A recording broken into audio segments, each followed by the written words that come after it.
SY EC DSPയുടെ module 5ൻ്റെ തിയറിയാണ്. നമുക്ക് DSP പ്രോസസ്സേഴ്സിനെ കുറിച്ചാണ് ഇതിൽ പഠിക്കാനുള്ളത്. രണ്ട് ടൈപ്പാണ് DSP പ്രോസസ്സർ നമ്മൾ ക്ലാസ് ചെയ്തിട്ടുള്ളത്. ഒന്ന് ജനറൽ പർപ്പസും രണ്ടാമത്തത് സ്പെഷ്യൽ പർപ്പസും. ജനറൽ പർപ്പസ് എന്ന് പറഞ്ഞാൽ നമ്മൾ നോർമലി ഇൻസ്ട്രക്ഷൻ സെറ്റും ആർക്കിടെക്ചറൊക്കെ വർക്ക് ചെയ്യുന്ന DSP സിഗ്നൽസിനെ പ്രോസസ്സ് ചെയ്യാൻ കപ്പാസിറ്റി ഉള്ള പ്രോസസ്സേഴ്സാണ്.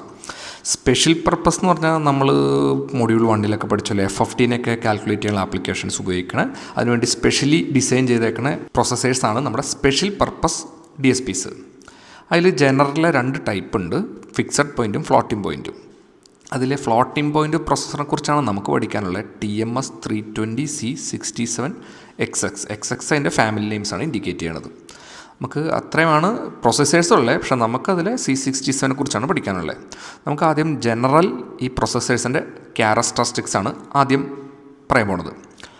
അതിൻ്റെ ക്യാരക്ടറിസ്റ്റിക്സ് ആണ് ഹാർഡ്വേർഡ്, pipe lining, special instruction, dedicated replication, on chip memory, അങ്ങനെയുള്ള കാര്യങ്ങൾ. അതിൽ വോൺ ന്യൂമാൻ ആർക്കിടെക്ചറും ഹാർഡ്വേർഡ് ആർക്കിടെക്ചറും അത് വളരെ ഇമ്പോർട്ടൻ്റ് ആണ്, എപ്പോഴും ചോദിക്കുന്നതാണ്.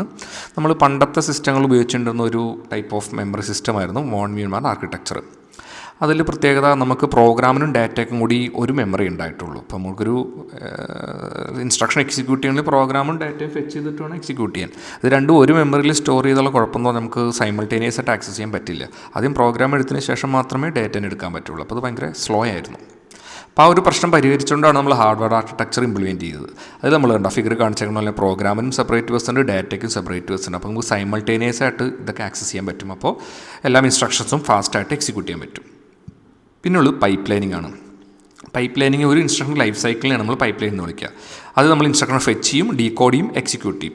എന്നിട്ട് അടുത്തതിനെ ഫെച്ച് ചെയ്യും, ഡീകോഡ്, എക്സിക്യൂട്ട് ചെയ്യും. ഇതാണ് ഒരു ലൈഫ് സൈക്കിൾ നോർമലി സംഭവിക്കുന്ന കാര്യം. നമ്മളതിൽ രണ്ട് ടൈപ്പിൽ ഇപ്പോൾ പറഞ്ഞില്ലേ, വോൺ ന്യൂമാനും പറഞ്ഞു, ഹാർവാർഡും പറഞ്ഞു. നമുക്ക് ആദ്യം വോൺ ന്യൂമാൻ്റെ നോക്കാം. കണ്ട ഫിഗറിലൊക്കെ ഫെച്ച് ചെയ്തു, ഡീകോഡ് ചെയ്തു, എക്സിക്യൂട്ട് ചെയ്തു. ഇത് കഴിഞ്ഞിട്ടാണ് അടുത്തന്നെ ഫെച്ച് ചെയ്യുക, അടുത്തന്നെ ഡീകോഡ്, എക്സിക്യൂട്ട് ചെയ്യുക. കാരണം നമുക്കൊരു മെമ്മറി ഉള്ളൂ. അപ്പോൾ ഇതെല്ലാം 1 by 1 ആണ് നമുക്ക് പ്രൊസീജിയർ നടത്താൻ പറ്റുള്ളൂ. പക്ഷേ ആവാൾ നമ്മളെല്ലാം സെപ്പറേറ്റ് ബസ്സുകൾ കീപ്പ് ചെയ്തിട്ടുണ്ട്. അതുകൊണ്ട് ഫെച്ച്, ഡീകോഡ്, എക്സിക്യൂട്ട് ചെയ്തു. ആദ്യത്തെ ഫെച്ച് കഴിഞ്ഞിട്ട് ഡീകോഡ് ചെയ്യുന്ന സമയത്ത് നമ്മൾ അടുത്ത ഇൻസ്ട്രക്ഷൻ ഫെച്ച് ചെയ്യും, ഡീകോഡ് ചെയ്യും. മൂന്നാമത്തേനെ അടുത്തതിനെ ഫെച്ച് ചെയ്യും. അപ്പോൾ ഈ ഫെച്ച് എന്നുള്ള പ്രൊസീജിയർ ഫ്രീ ആയി കഴിഞ്ഞാൽ നമ്മൾ അപ്പം തന്നെ അടുത്ത ഇൻസ്ട്രക്ഷൻ തന്നെ ഫെച്ച് ചെയ്തുകൊണ്ടിരിക്കും. മറ്റേതങ്ങനെയല്ല, ഫെച്ചും ഡീകോഡ് എക്സിക്യൂട്ട് ചെയ്യുന്ന പ്രൊസീജിയർ കംപ്ലീറ്റ് ചെയ്തതിന് ശേഷം മാത്രമേ അടുത്തന്നെ നമ്മൾ ഫെച്ച് ചെയ്യുള്ളൂ. ഇത് പക്ഷേ സൈമൾട്ടേനിയസ് ആയിട്ടെല്ലാം നടക്കും. അതാണ് ഹാർവാർഡിൻ്റെ പ്രത്യേകത. പിന്നുള്ളത് മാക്കാണ്. നമ്മൾ DSP പ്രോസസ്സറിൽ എപ്പോഴും ആർത്തമെറ്റിക് ഓപ്പറേഷനായിട്ട് അഡീഷണൽ മൾട്ടിപ്ലിക്കേഷനോ വരെ ഇതിൻ്റെയൊക്കെ സ്പീഡ് കൂട്ടാൻ വേണ്ടിയിട്ട് നമ്മൾ ഉപയോഗിക്കുന്ന സാധനത്തെയാണ് മാക്ക് എന്ന് വിളിക്കുക. ഒരു എക്സാമ്പിൾ കണ്ടോ, XY രജിസ്റ്ററിൽ 2 ഡാറ്റ, 2 16 ബിറ്റ് ഡാറ്റ കിട്ടും. നമ്മൾ ആ 16 മൾട്ടിപ്ലൈ ചെയ്തു, നമുക്ക് 32 ബിറ്റ് ഡാറ്റ കിട്ടി. ആ 32 ബിറ്റും വേറൊരു 32 ഞാൻ സം ചെയ്തു. അപ്പോൾ ഈ മൾട്ടിപ്ലിക്കേഷനും അഡീഷനൊക്കെ കഴിഞ്ഞ റിസൾട്ട് ഒരുമിച്ച് നമുക്ക് പുറത്തേക്ക് ഇറക്കാം. അപ്പോൾ നമ്മുടെ മാത്തമാറ്റിക്കൽ ഓപ്പറേഷൻസിന് സ്പീഡ് കൂട്ടാൻ വേണ്ടിയാണ് നമ്മൾ മാക്കിന് ഉപയോഗിക്കുക. ഇത്രയും ക്യാരക്ടറിസ്റ്റിക്സ് ആണ്. ഇത് വളരെ ഇമ്പോർട്ടൻ്റ് ആയിട്ട് ചോദിക്കാറുള്ളതാണ് കേട്ടോ. പിന്നെ ഉള്ളത് ആ C67 ആർക്കിടെക്ചർ ഏതെന്ന് ചോദിക്കുക. ആർക്കിടെക്ചർ എന്തായാലും ഒബ്വിയസ്ലി നിങ്ങൾ ആദ്യം ഫിഗർ വരയ്ക്കണം. നമ്മൾ മൈക്രോ പ്രോസസ്സറിലൊക്കെ പഠിച്ചേക്കണ പോലെ തന്നെയാണ് ആ സെയിം ആർക്കിടെക്ചറാണ് ഉപയോഗിക്കുക കേട്ടോ. ഓൺ ചിപ്പ് മെമ്മറി ഉണ്ട്, DMA ഉണ്ട്. DMA എന്ന് പറഞ്ഞാൽ ഡയറക്റ്റ് മെമ്മറി ആക്സസ്. അതിൻ്റെ പ്രത്യേകത എന്ന് പറഞ്ഞാൽ നമുക്കിതിന് 2 ഫ്ലോട്ടിംഗ് പോയിൻറ്റ് ഡാറ്റാ പാത്തുകളാണ് പറ്റും. ഡാറ്റാ പാത്തുകൾ നമ്മൾ ഉപയോഗിക്കുന്നത് ഒന്ന് 32 bit single precision instruction execute ചെയ്യാനും, പിന്നെ 64 ബിറ്റിൻ്റെ ഡബിൾ പ്രിസിഷനും ഇൻസ്ട്രക്ഷനും നമുക്ക് എക്സിക്യൂട്ട് ചെയ്യാൻ പറ്റും.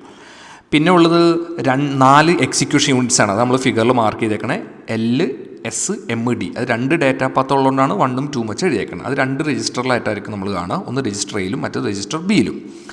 DMA എന്ന് പറഞ്ഞാൽ ഡയറക്റ്റ് മെമ്മറി ആക്സസ്. നമ്മൾ എക്സ്റ്റേണലി മെമ്മറീനൊക്കെ നമ്മുടെ ചിപ്പിനായിട്ട് കണക്ട് ചെയ്യാൻ വേണ്ടി ഉപയോഗിക്കുന്ന സാധനമാണ് DMA, ഡയറക്റ്റ് മെമ്മറി ആക്സസ്. ഈ ഒരു 67 പ്രോസസ്സർ നമ്മൾ ജനറലി ഉപയോഗിക്കുന്നത് ഹൈ പ്രിസിഷൻ ആപ്ലിക്കേഷൻസിനാണ്. അതായത് റഡാർ, സോണാർ, 3D ഗ്രാഫിക്സ് ഇതെല്ലാം ചെയ്യാൻ വേണ്ടിയിട്ടുള്ള സാധനങ്ങൾക്കാണ് നമ്മൾ ജനറലി ഈ ഒരു 67 പ്രോസസ്സറിന് അപ്ലൈ ചെയ്യുക കേട്ടോ. ഒരു ക്ലോക്ക് സൈക്കിളിൽ നമുക്ക് 8 ഇൻസ്ട്രക്ഷൻ വരെ എക്സിക്യൂട്ട് ചെയ്യാൻ കപ്പാസിറ്റി ഉണ്ട്. അത് അത്രയും ഫാസ്റ്റായിരിക്കും നമ്മുടെ C67 പ്രോസസ്സർ കാണിച്ചു തരുന്നത്. പിന്നെ ഒരു 1 EMIF ഉണ്ട്. EMIF എന്ന് പറഞ്ഞാൽ എക്സ്റ്റേണൽ മെമ്മറി ഇൻ്റർഫേസ് ഉണ്ട്. അതിന് 21 ബിറ്റ് അഡ്രസ് ബസ്സും 32 ബിറ്റ് ഡാറ്റാ ബസ്സും ആയിരിക്കും ഉണ്ടാവുക. അപ്പോൾ നിങ്ങളോട് ഇതിനെക്കുറിച്ച് എക്സ്പ്ലെയിൻ ചെയ്യുമ്പോൾ മസ്റ്റായിട്ട് നിങ്ങൾ ഫിഗർ വരച്ചിരിക്കണം. പിന്നെ ഈ പറഞ്ഞ കാര്യങ്ങളുടെ എക്സ്പ്ലനേഷനാണ് ഞാൻ താഴെ എഴുതിയിരിക്കുന്നത്. അപ്പോൾ ഡീറ്റെയിൽ എക്സ്പ്ലെയിൻ ചെയ്യാനായിട്ടാണ് ആ വേർഡ്സ് എഴുതിയേക്കുന്നത് കേട്ടോ. അപ്പോൾ എന്തായാലും മസ്റ്റായിട്ട് ഫിഗർ വരച്ചതിന് ശേഷം മാത്രമേ ഇതിനെക്കുറിച്ച് എഴുതാൻ പറ്റുള്ളൂ.